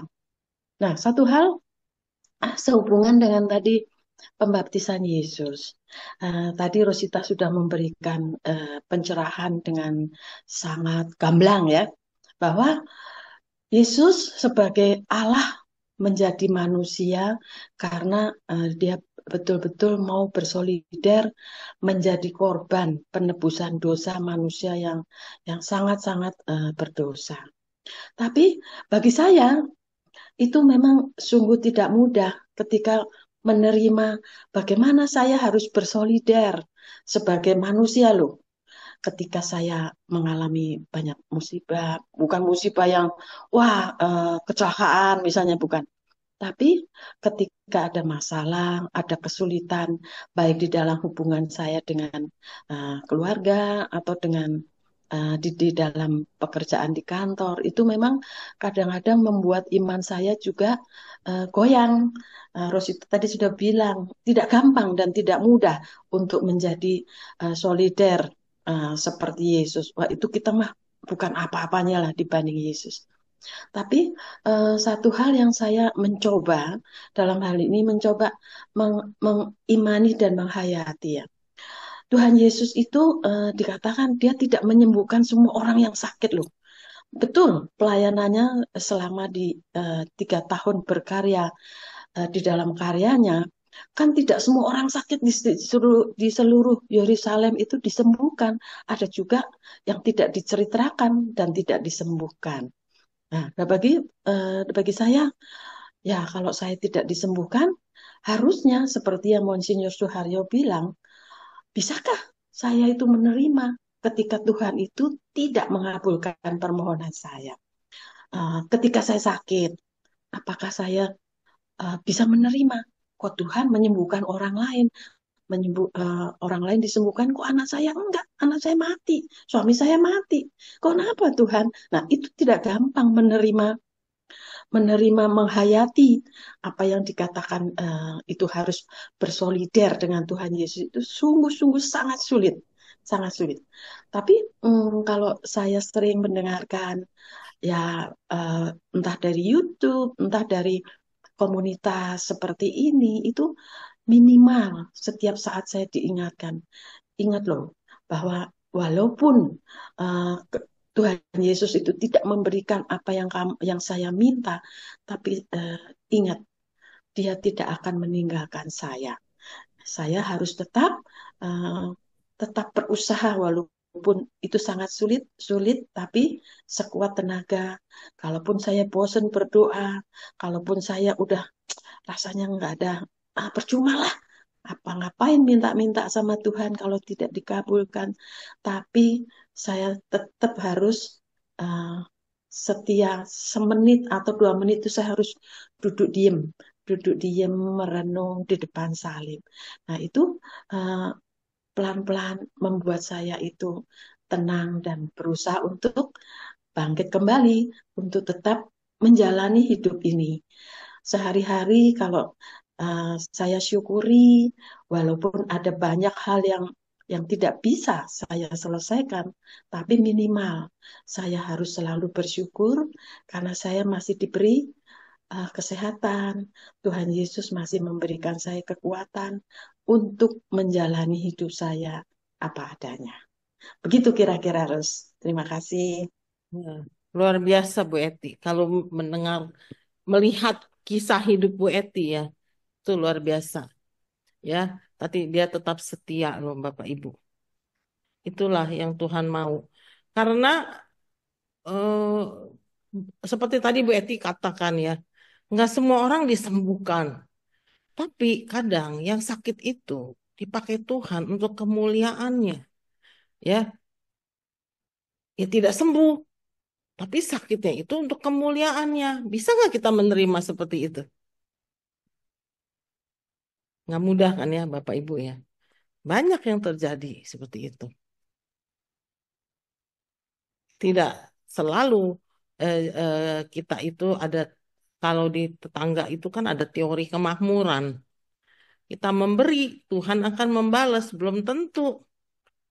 Kalau itu eh, akan dipakai untuk kemuliaannya, ya kan?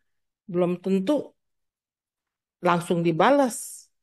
Tapi kita punya kekuatan untuk menggendongnya. Itu Bapak Ibu yang penting. Kita punya kekuatan untuk menggendongnya. Saya berterima kasih sekali ya. eh, Tuhan memilih kita ini untuk menangani komunitas difabel. Saya banyak mendapat inspirasi dari mereka. Ketika otak saya penuh, ketika saya merasa jalan saya kok tertutup, saya melihat mereka, waduh, mereka buta tapi begitu semangat tetap menjalani hidup. Itu luar biasa Bapak Ibu. Kita diberi eh, quote and unquote ya normal, tapi kadang kita kurang bersyukur. Itu terutama saya ya. Saya bermenung kalau melihat mereka. Aduh, saya kurang bersyukur ya. Karena memang eh, jalan salib itu nggak mudah ya Bu Eti ya. Tidak mudah ya Bu Eti ya. Tapi kalau kita melihat saudara-saudara kita yang lebih menderita, tapi kok bisa lebih happy dari kita, itu kita sebenarnya satu teguran dari Tuhan untuk kita. Gitu loh Bapak Ibu. Karena Tuhan sendiri turun ke dunia, dia mengosongkan dirinya. Seorang putra Allah, seorang Allah sendiri turun ke dunia. Namanya itu benar-benar mengosongkan diri sampai wafat di salib. Kalau kita ikut Yesus, ya carry the cross lah. Cuman kita butuh kekuatan. Kekuatan itu gimana kita dapat? Yaitu kita tak putus-putusnya berdoa, tak putus-putusnya kita mendengarkan suara Tuhan. Tuhan mau apa ya dengan hidup kita gitu. Itu loh Bapak Ibu. Sebelum eh, saya pernah lihat YouTube ya, itu beramai-ramai orang dibaptis dan sesamanya bisa membaptis mereka yang mau dibaptis, jadi sesamanya bisa membaptis gitu ya. Rame-rame ya. Saya berasa ya, kalau lihat dari pembaptisan Yesus begini, itu spesial, khusus. Itu nggak sembarangan orang dicelup terus langsung dia udah dibaptis. Kita Katolik tuh luar biasa, perlu persiapan, ya kan? Dulu ya, saya sharing ya, dulu saya sering sekali menolong orang untuk jalan tol, untuk dibaptis. Tapi setelah saya lebih mendalami iman Katolik, saya tidak mau menolong orang untuk cepat dibaptis. Saya tidak mau. Selainnya dia memang sudah sekarat dying ya, itu lain cerita ya. Kita bantu. Tapi perlu persiapan.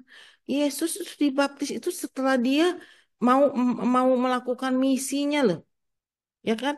Dia perlu persiapan dengan orang tua yang luar biasa, kasih contoh yang baik, walaupun Yosef itu tukang kayu, Bunda Maria tuh ya kalau kita lihat dia 16 tahun mengandung, mungkin dia juga tidak sekolah secara formal ya. Mungkin dia sekolah agama kali ya, diajarin diajarin secara religius sama imam-imam zaman dulu mungkin ya. Tapi dia bisa membesarkan anak titipan Allah itu luar biasa kan? Luar biasa kan? Makanya kalau eh, kita baptis tanpa persiapan ini ada katekis nih, Pak Haji nih, suruh sharing nih. Gimana kalau orang minta baptis kilat? Banyak orang bilang Katolik itu sulit ya mau dibaptis ya ribet benar katanya. Tapi setelah saya mendalami, perlulah. Jadi tahu apa yang kita imani. Katolik itu seperti apa? Yesus aja perlu persiapan loh. Yohanes Pembaptis mempersiapkan, baru kemudian dia dibaptis, dia muncul.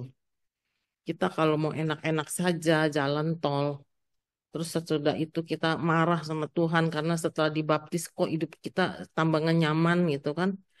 Itu kan salah kita juga, nggak mempersiapkan seseorang untuk dia dapat dibaptis dan hatinya siap gitu untuk menerima Yesus dengan salibnya, bukan Yesus dengan kemakmurannya gitu loh. Menerima Yesus dengan salibnya gitu. Itu nggak mudah loh Bapak Ibu. Ya kan? Pak Haji sharing dong sebagai katekis gimana itu Pak Haji. Saya Di dengar Ros, bentar, eh, ada pertanyaan dulu di ya, chat ya iya. dari Ibu Feranti. Heeh. Mau tanya, yang dimaksud dengan baptisan api dan Roh Kudus seperti yang Yohanes Pembaptis katakan. Hmm. Maksudnya dengan api, kalau roh pasti Roh Kudus. Hmm. Tapi kalau api maksudnya apa? Ya itu kan satu paket Roh Kudus itu dengan apinya dengan powernya gitu ya. Kalau Yohanes Pembaptis kan hanya baptis bertobatlah udah selesai kan. Lalu Yesus kan satu paket Roh Kudus dengan api. Roh Kudus itu dengan powernya. Nah apinya itu bisa untuk kita melakukan misinya Yesus. Bisa juga itu api untuk eh, apa ya kan dikatakan tadi ada satu satu ayat dikatakan dengan api dia akan menghancurkan dosa-dosa, menghancurkan orang yang tidak mendengarkan tidak sesuai dengan apa yang misi Bapaknya. Itu kan? Jadi Roh Kudus dan api itu bisa jadi satu kekuatan yang luar biasa untuk mendampingi kita dalam dalam pelayanan. Nah, bisa juga itu untuk orang-orang yang berdosa itu satu senjata dihancurkan, ya kan? Tadi ada ya, sebentar saya lihat ya. Ada kan di ini share screen lagi sebentar ya.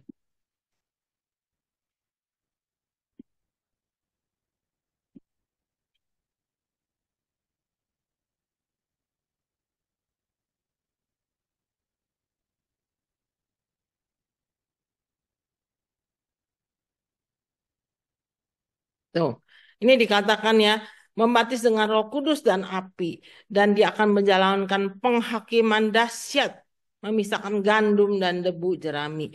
Roh Kudus dan api ini, kalau positifnya, kita punya power yang luar biasa untuk menjalankan misinya, ya. Terutama kan ini dikatakan Yesus kan, Yesus kan benar-benar dikasih full power oleh Bapaknya, ya kan?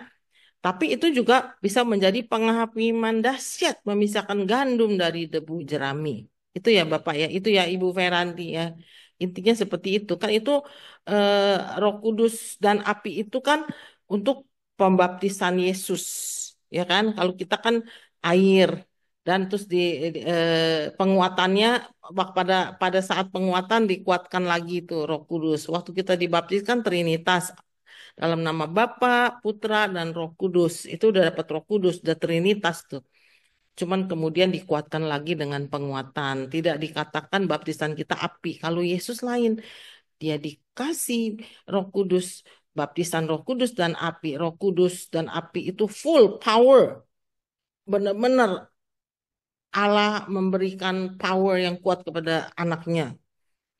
Karena dia tahu begitu susahnya dia misinya di dunia ini ya sampai mati di salib. Tapi api itu untuk menghancurkan ya kan orang-orang yang berdosa. Gitu ya Bapak Ibu ya.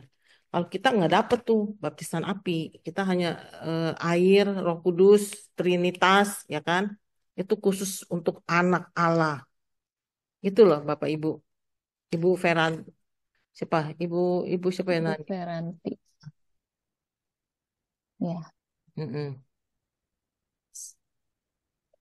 Ya, gitu ya Ibu ya. Kira-kira Pak Haji mau nambahin?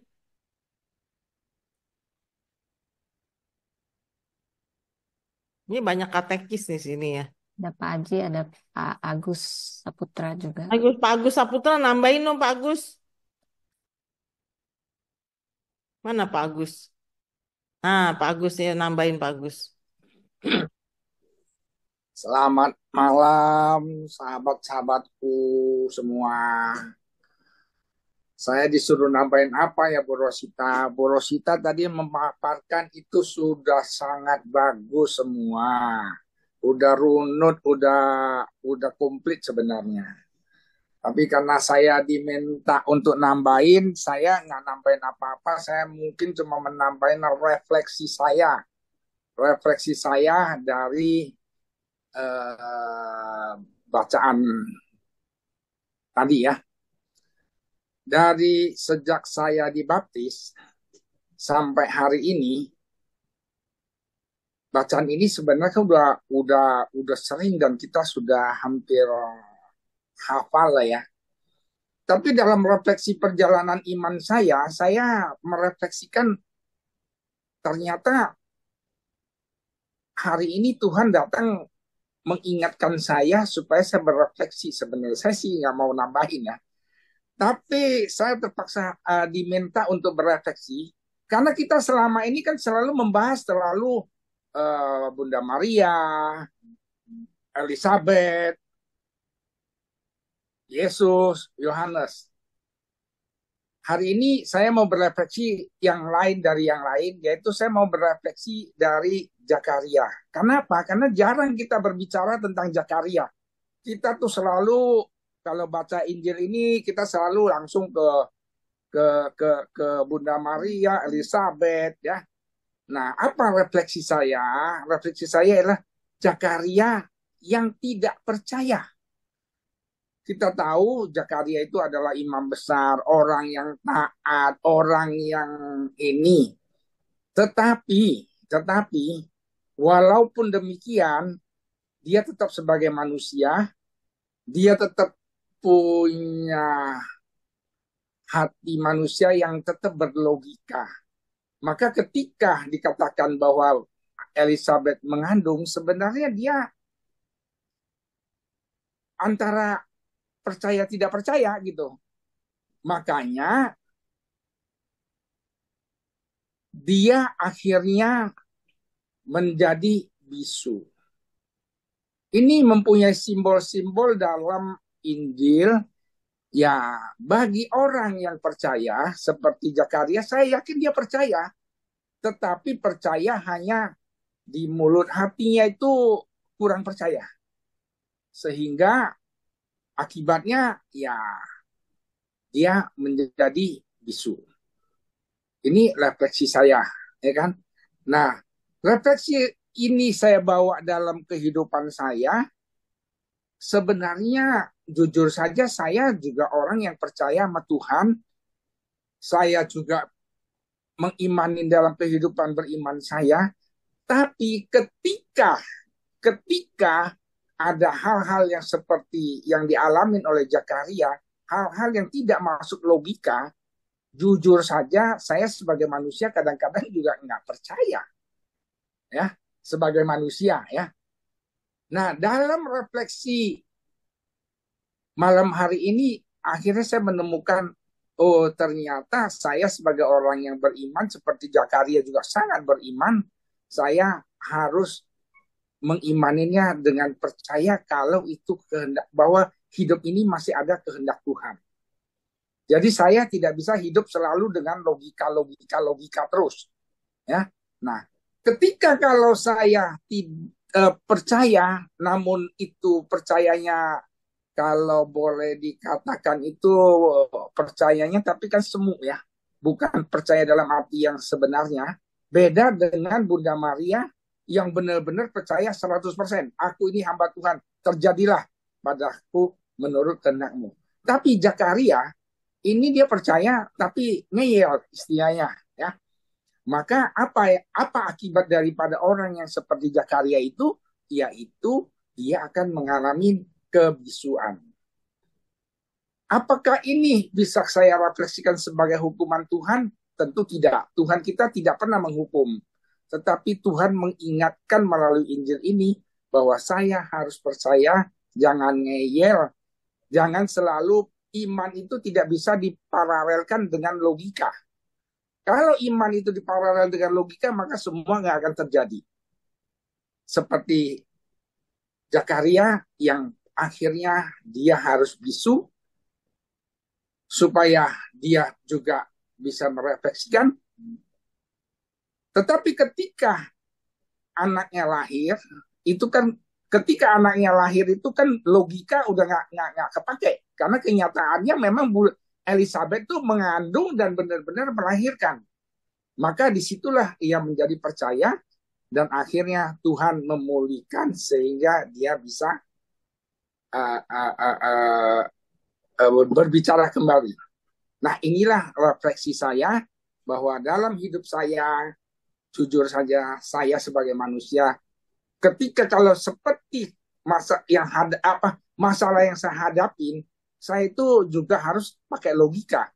Tetapi sebenarnya kalau saya beriman, saya harus tanya kepada Tuhan, dan saya harus percaya bahwa di dalam kehidupan ini, seperti Bunda Maria bilang, aku ini hamba Tuhan, terjadilah padaku menurut kehendak-Mu.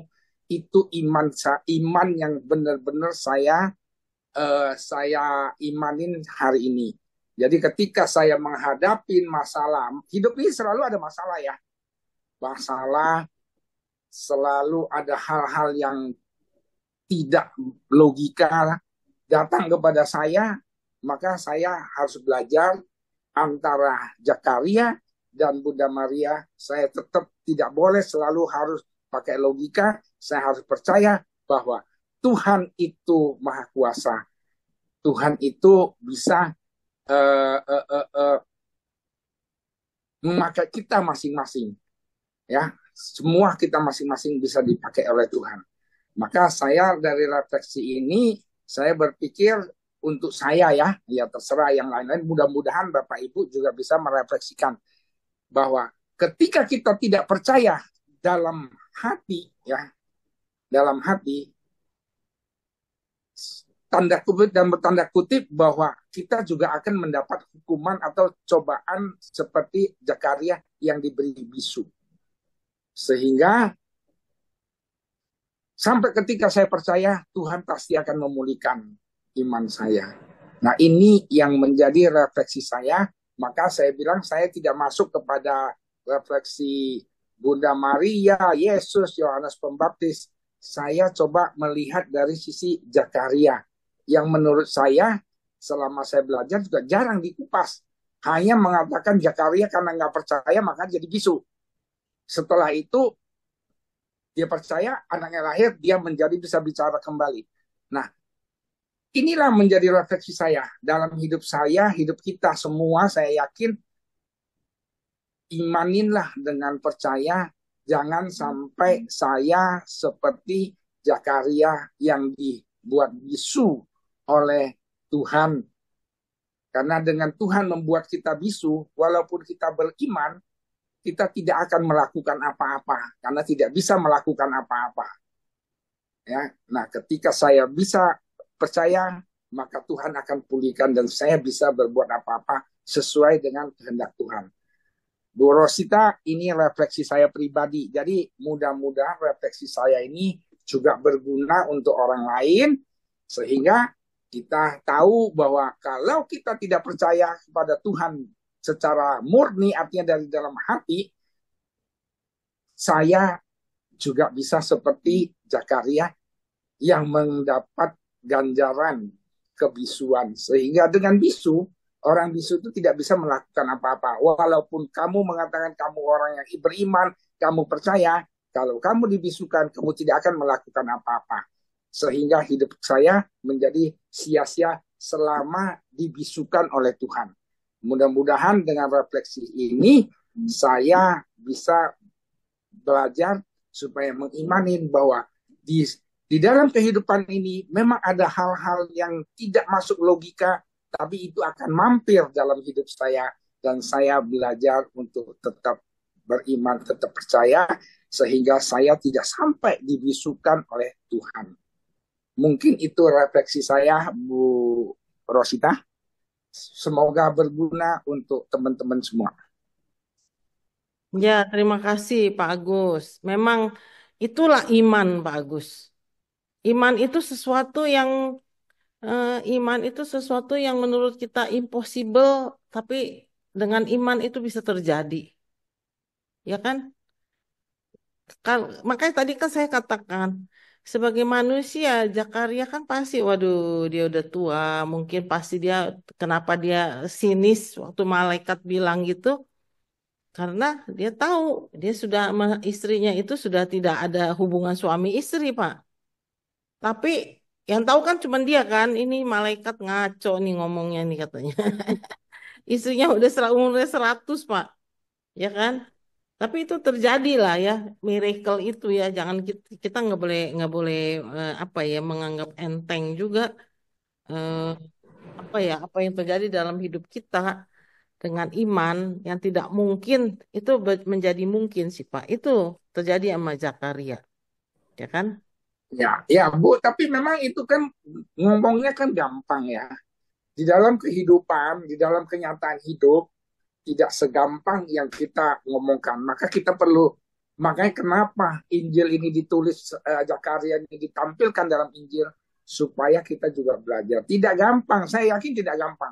Karena melalui pengalaman pribadi saya, ketika ada hal-hal yang tidak masuk logika, saya juga nggak percaya. Tapi melalui refleksi hari ini, saya harus belajar menjadi percaya bahwa masih ada tangan Tuhan dalam kehidupan saya. Tidak bisa saya hidup dengan logika. Ini refleksi saya. Semoga teman-teman juga dari refleksi ini bisa berguna sehingga kita bisa belajar dari Injil Lukas ini. Ya, segitu aja. Terima kasih Pak Agus. Ya. Terus boleh Hmm, menambahkan sedikit, boleh. Yunita izin. Ngomong-ngomong soal iman, percaya, dan logika, kok saya jadi teringat kembali lagi ya, Bapak Uskup itu bagus sekali ya, waktu di episode yang terakhir itu mengatakan begini, eh, katakanlah seperti Thomas contohnya. Di sini ada Pak Thomas Layan, tapi eh, saya bukan mau ini ya Pak Thomas, mohon izin. Bapak Uskup bilang, saya itu punya dosen ah, ahli kitab suci yang betul luar biasa, namanya Tom Yakob. Itu Thomas Yakob, beliau sudah almarhum. Eh, Tom Yakob itu bilang, kalau nama saya Thomas, justru karena saya tidak percaya, kalau saya percaya, makanya saya itu, kalau saya percaya begitu saja, itu saya tidak akan menulis buku sebanyak ini. Jadi hikmat hikmat dari ketidakpercayaannya itulah Tom Yakob menggali terus, menafsirkan terus, belajar terus kitab suci sampai dalam. Dia menulis banyak-banyak buku yang bisa dinikmati sampai sekarang. Itu hasil karyanya luar biasa. Jadi ada positifnya juga orang-orang yang tidak percaya ini.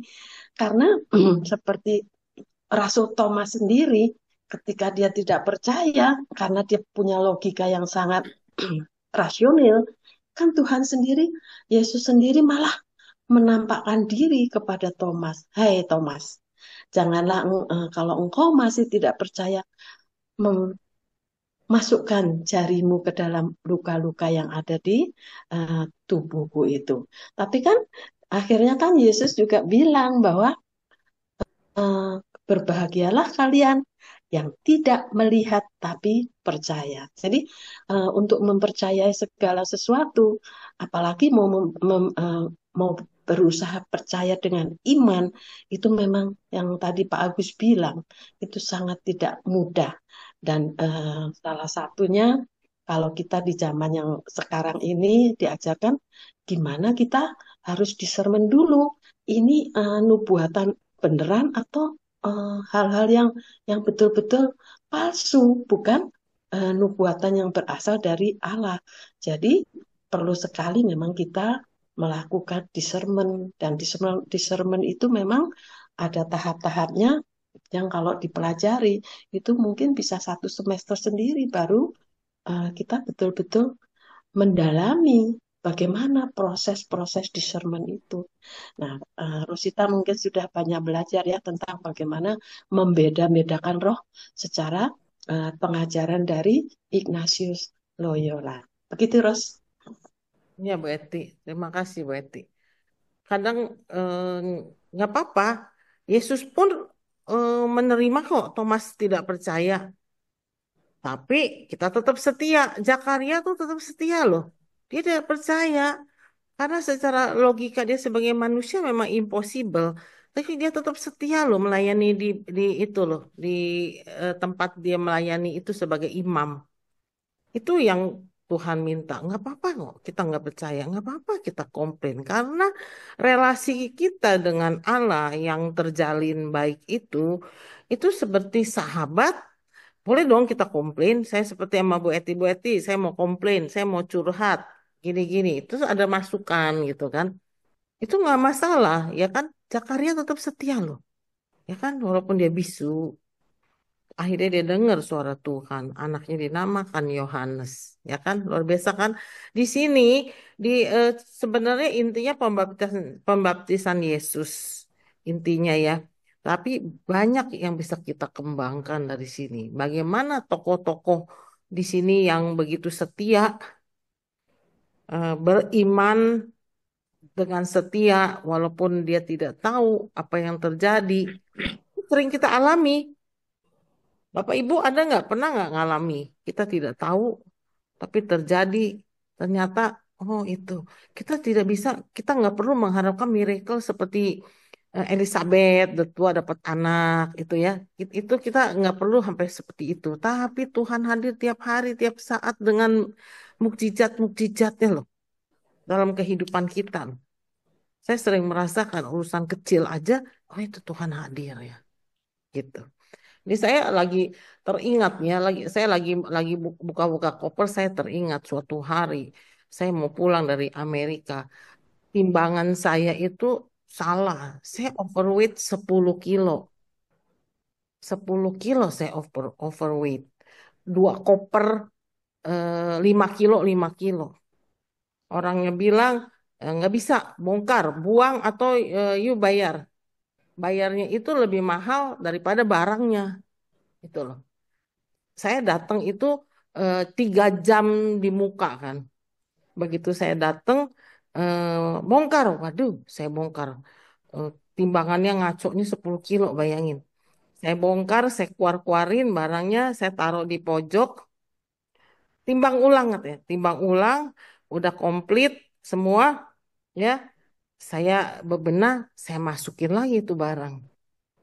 Ya, Tuhan, ini titipan orang nih Tuhan. Gimana ya kalau saya nggak bawa? Saya cuma ngomong begitu. Ini simple loh. Tahu nggak? Begitu counter dibuka, saya balik. Orang yang sama saya suruh saya timbang.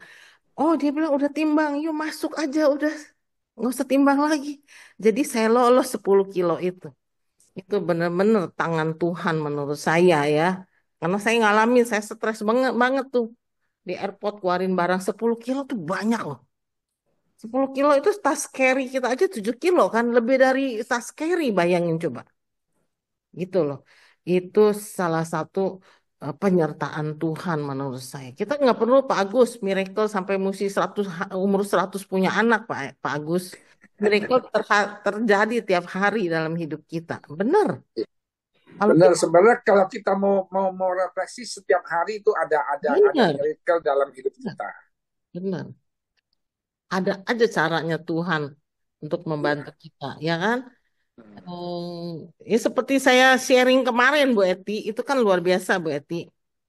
Dengan Pak Agus, kita punya difabel nih, saya mau sharing ya di sini yang belum dengar ya.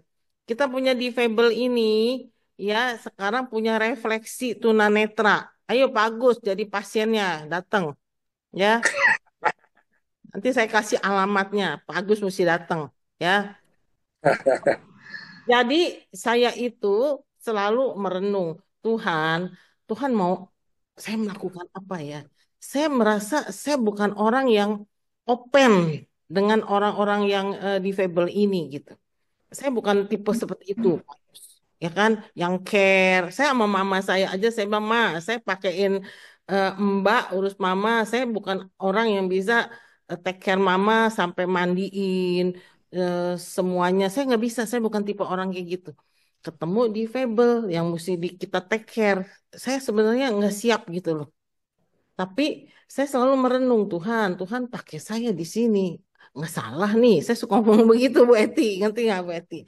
Sampai suatu hari saya mijit di satu tempat, saya bilang sama orangnya, saya punya teman-teman tunanetra loh. Mau nggak latih dia? Saya pikir melatih dia, saya bayar. Saya bayar gurunya untuk orang tunanetra supaya tunanetra ini bisa cari makan gitu ya. Tahu-tahu berapa minggu kemudian dia telepon saya. Bu, saya siap Bu. Kapan saya mau latih?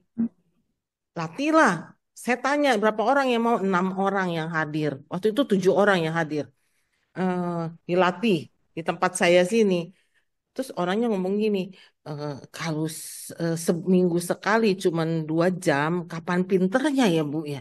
Memang dia latihnya powernya ada, cuman tekanannya itu kurang gitu. Mesti latihan. Itu tuh pijit aja mesti latihan loh. Nggak bisa sekejap gitu. Nah, akhirnya saya bilang sama dia, aduh kapan ya Bapak pensiun ya latihin teman-teman difabel ini ya. Saya ngomong begitu. Saya ngomong tuh asal ngomong. Ya, tapi Tuhan dengar ngomongan saya. 2 minggu kemudian dia bilang kantor yang dia bekerja mau ditutup. Jadi dia pensiun dini, ya kan? Jadi saya bilang kalau udah pensiun dini, latihlah orang-orang difabel.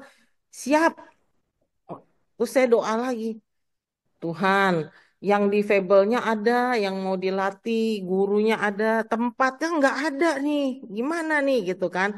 Saya ngomong sama Bu Eti, saya mau cari tempat nih. Apa kita nyewa aja ya? Bu Eti bilang dia punya gudang, pakai aja katanya. Akhirnya kita buka kemarin refleksi buat difabel. Terjadi loh Pak Agus. Menurut saya itu miracle. Miracle. Nggak usah mengharapkan anak di usia 100 tahun. Itu miracle, Pak Agus. Bagus datang ya, pijit ya jadi pasiennya ya. Pak Agus ya. Gitu. Di Undang mana itu jadinya tuh? nanti saya kasih alamatnya di Kelapa Gading. Jadi mereka lagi latihan 6 orang dengan gurunya tiga loh. Bagus, ya kan? Untuk supaya mereka bisa hidup layak sebagai manusia. Buta, mereka buta. Tidak mudah untuk mereka menawarkan diri untuk mendapatkan kerjaan itu tidak mudah.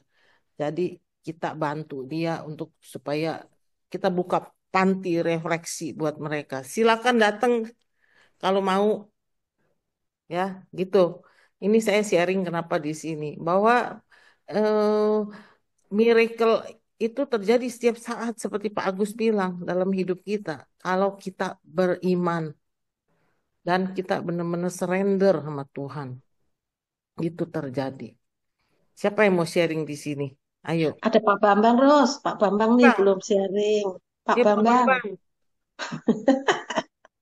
Pak Bambang udah ketawa ke TV loh. Pak Bambang jadi pasien refleksi Pak Bambang. Ya, Saya boleh, promosi boleh, terus boleh, Betty. boleh. Selamat malam, Bu Rosita dan Ibu Bapak Mm. semuanya ya.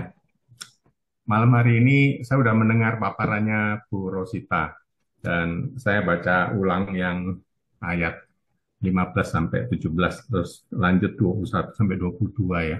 Yang saya mau refleksikan di sini adalah Yohanes Pembaptis sendiri dan eh, bentar.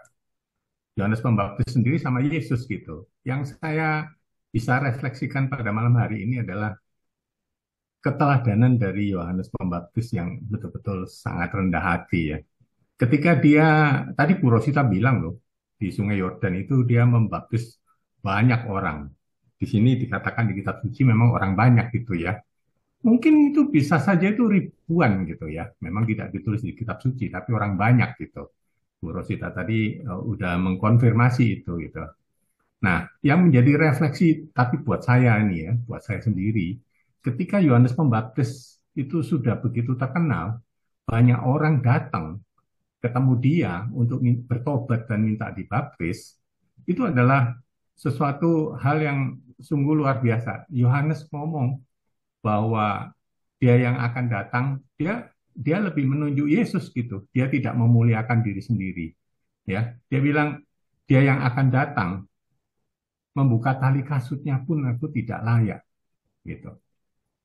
Pada saat itu, pada di Israel itu membuka tali kasut itu adalah tugas seorang budak loh. Ya.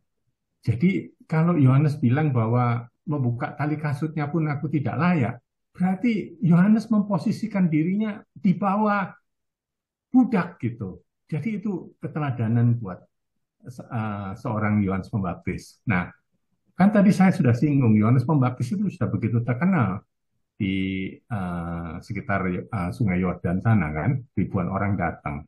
Ini dalam kehidupan sehari-hari, apabila kita sudah dikenal orang lah, katakanlah begitu. Nah ini kayak seperti kita sebagai fasilitator, pembawa renungan, sebagai pengkhotbah lah begitu.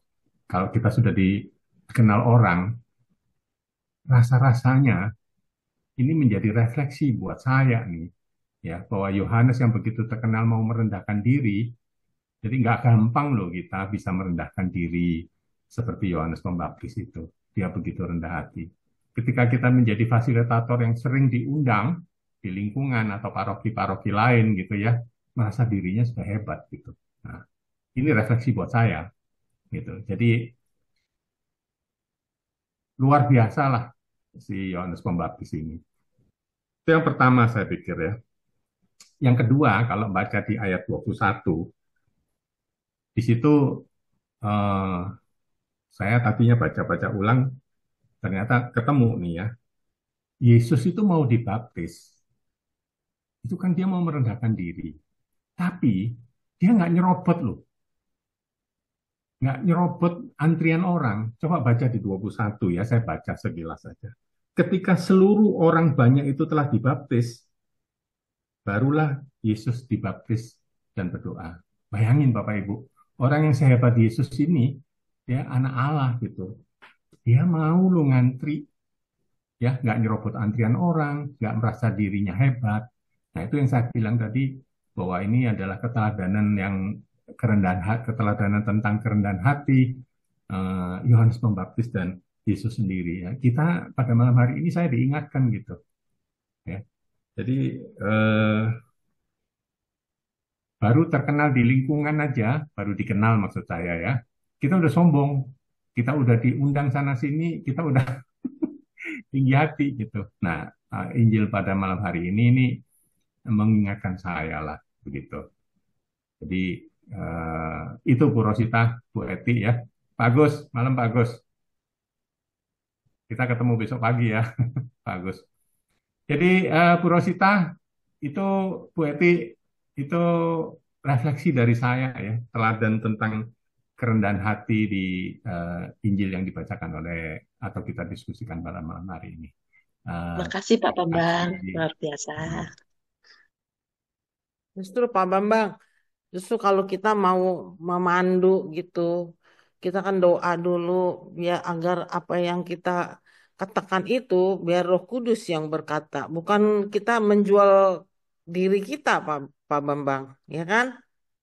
Itu yang benar-benar mesti kita imani bahwa Tuhan yang bicara, kita hanya alatnya, ya kan? Saya terinspirasi sama pelajaran ya, ini dosen mengajarkan kepada para frater ya, bagaimana menjadi mereka itu nantinya akan menjadi alter Kristus kan? Itu diajarin satu semester loh Pak Bambang. Karena mereka juga kadang-kadang lupa bahwa dia itu melakukan itu tanpa Yesus dia nggak ada apa-apanya.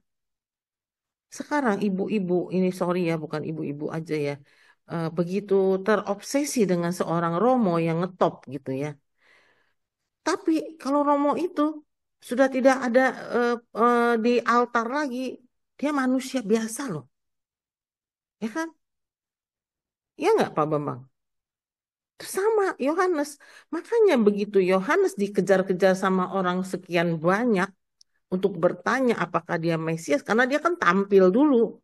Yesus masih belum tampil, dia udah tampil. Makanya kalau menurut saya punya tafsir, kenapa sampai ada dia dihilangkan? Kalau ada dia, Yesusnya tenggelam, dia lebih ngetop, dia lebih muncul dulu. Ya nggak Pak Bambang? Ya kan? Jadi kayak kalau di sinetron episode dia dimatiin kalau di film kan ya. Jagoannya dimatiin dulu, muncul jagoan baru gitu ya kan? Seperti itu intinya.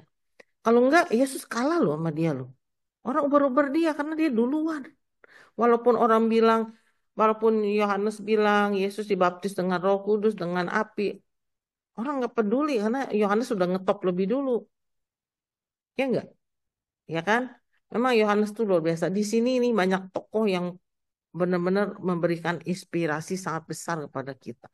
Bagaimana ketika ketika muridnya Yohanes mengikuti Yesus, coba kalau kita manusia, lu kan murid gua, kenapa lu jadi tinggalin gua ngikutin Yesus? Tapi kan dia suruh, lihatlah dia anak domba Allah, ya kan? Ikutilah dia. Dia malah yang menganjurkan, ya kan? Luar biasa itu. Itu memberi inspirasi kita dalam pelayanan ya, bahwa kita ini alatnya. Panggung ini bukan panggung kita. Ya, biar Tuhan yang berkarya di dalam segala peristiwa, apalagi dalam pelayanan ya. Tapi banyak kan kita lihat kan orang berantem di pelayanan. Banyak saya lihat itu memberi inspirasi juga kepada kita. Oh, dia merasa pelayanan itu karir. Banyak orang merasa pelayanan itu karir. Pak Agus sudah jadi katekis, abis ini jadi apa ya Pak Agus? Itu karir Pak Agus. Ya kan? Pak Agus bilang gua mendingan sama Kedi gua main golf ya Pak Agus. Ya kan? Cukup. Tadi eh, saya lagi melihat, eh, ya kita lagi ngobrol-ngobrol nih. Ada orang yang sebenarnya mestinya dia udah usia pensiun, tapi dia masih mau eksis. Itu saya bertanya-tanya dalam hati, kenapa ya dia begitu ya? Kenapa? Kadang-kadang ada faktor power syndrome loh Pak Bambang.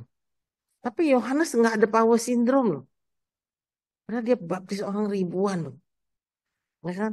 Udah selesai tugasnya, udah selesai. Saya juga suka bingung kok masih udah 80-an gitu ya. Kan masih mau eksis.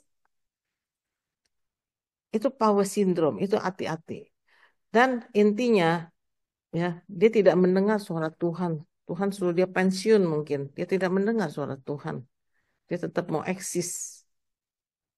Ya kan? Itu yang harus kita mencontoh Yohanes Pembaptis. Terus kalau dalam hal kesetiaan kita contoh Bunda Maria dan Elizabeth. Itu kesimpulannya ya Bapak Ibu dari perikop hari ini ya. Kesetiaan Bunda Maria, kesetiaan Elizabeth, dan kesetiaan Zakaria. Jangan bilang Zakaria nggak setia loh. Dia kalau nggak percaya, saya juga kalau kayak dia, saya juga akan tersenyum sinis juga. Kalau tiba-tiba ada malaikat bilang ke saya akan mengandung lagi, saya akan tersenyum sinis. Ya kan? Sebagai manusia itu loh, benar loh. Walaupun miracle terjadi gitu ya, saya akan tersenyum sinis seperti Zakaria. Tapi bukan berarti saya tidak setia sama Tuhan loh. Si malaikat ini ngawur nih gitu. Bukan saya tidak setia sama Tuhan, dia tetap menjalankan tugas dia di bait Allah sebagai imam. Ya kan? Bapak Ibu, itulah inspirasi yang kita ambil dari perikop hari ini ya. Kesetiaan, memberikan waktu untuk bersama Tuhan ya, agar apa yang kita lakukan itu bertanyalah kepada Tuhan. Benar nggak sih apa yang saya lakukan ini? Seperti tadi Bu Eti bilang di sermon, itu beda tipis sekali loh. Kehendak kita sama kehendak Tuhan tuh beda tipis sekali. Kalau kita tidak punya hubungan yang erat dengan Tuhan, kita kebablasan. Karena beda tipis sekali. Ya kan? Eh, Seperti contoh misalnya, kita mau melakukan sesuatu dalam pelayanan. Kita tanya dulu, ini panggung ini boleh nggak saya jalanin ya Tuhan? Mesti bertanya. Masa enggak panggung kita, ya kan? Zoom ini aja saya bertanya loh Pak Bambang. Sudah tidak eh, COVID perlu ditutup atau diteruskan Zoom ini, ya kan? Jangan sampai Zoom ini jadi panggungnya kita gitu loh. Nggak ada gunanya gitu. Saya bertanya, sampai sekarang pun saya masih bertanya, apakah Zoom ini ada eh, gunanya diteruskan? Jangan sampai ada seorang Romo bilang ke saya, ya nanti Tuhan yang akan menutupnya. Saya nggak tahu maksud Romo itu ngomong apa. Saya lagi di sermon nih Pak Agus. Ini Tuhan yang akan menutupnya katanya. Saya nggak tahu. Karena kan saya sih memang udah mau pensiun ya. Berapa bulan lagi nih sebagai ketua KKS ya. Saya akan serahkan ke pengurus yang baru ya. Tapi kalau tetap mau dijalankan Zoom ini, ya kita perlu disermen bersama dah tim KKS. Mau diteruskan atau mau ditutup, gitu kan? Karena buat saya kalau ditutup juga eh, kalau Tuhan berkenan, ya saya juga lega. Karena ini kemana saya pergi saya bawa loh di Zoom. Subuh-subuh aja bangun saya loh, buka Zoom ini loh. Buat saya itu, saya nggak bilang itu beban, nggak, itu tanggung jawab. Tapi kalau Tuhan bilang tutup, ya saya lega lah. Tapi kalau Tuhan bilang enggak, saya tutup, saya salah juga gitu loh. Nah, ini pengurus baru nanti biarkan mereka berpikir mau diteruskan atau tidak, ya, gitu. Gitu ya, Bapak Ibu ya. Kayaknya udah mendekati jamnya nih, Yunita. Oh, seru kalau Bu Rosita yang bawain. Tahu-tahu waktunya habis. Terima kasih Bu Rosita, terima kasih buat Bapak Ibu, teman-teman semua yang sudah memberikan refleksinya. Hari ini kita sudah tema Yesus anak Allah dibaptis, eh, seorang yang penuh kuasa tapi mau merendahkan hati untuk menyamakan dirinya dengan manusia berdosa. Semoga kita juga yang sedang diberi tahun rahmat ini mau merendahkan hati untuk mengambil kesempatan untuk melakukan pembaruan iman dan melakukan pertobatan. Terima kasih untuk kehadirannya teman-teman semua. Minggu depan kita akan kembali hadir dengan bekal dengan pembicara Romo Budi Santoso. Kami undang kembali Bapak Ibu semua untuk hadir dalam acara Zoom ini. Sekarang sebelum berpisah, kita akan bersama-sama menutup doa. Eh, saya akan bacakan doa penutup gokil ini. Dalam nama Bapa dan Putra dan Roh Kudus. Amin. Allah Bapa yang baik, kami bersyukur dan berterima kasih dalam pertemuan ini Engkau hadir, membimbing dan menerangi kami dengan Roh Kudus-Mu dalam mempelajari sabdamu. Semoga kami semakin menyadari tugas perutusan kami sebagai anak-anak pilihan-Mu untuk berani memberi kesaksian dan mewartakan kerajaan Allah dengan setia dan penuh sukacita. Kini kami akan berpisah satu dengan yang lain. Antarkan istirahat kami malam ini ya Tuhan, agar besok kami boleh kembali bangun dengan keadaan yang sehat dan sukacita, dan kami dapat menjadi berkat bagi orang-orang yang kami jumpai. Demi Yesus Kristus Tuhan kami, yang hidup bersatu dengan Dikau dan Roh Kudus, kini dan sepanjang segala masa. Amin. Dalam nama Bapa dan Putra dan Roh Kudus. Amin. Terima kasih ya Terima Bapak kasih. Ibu yang sudah hadir. Terima kasih.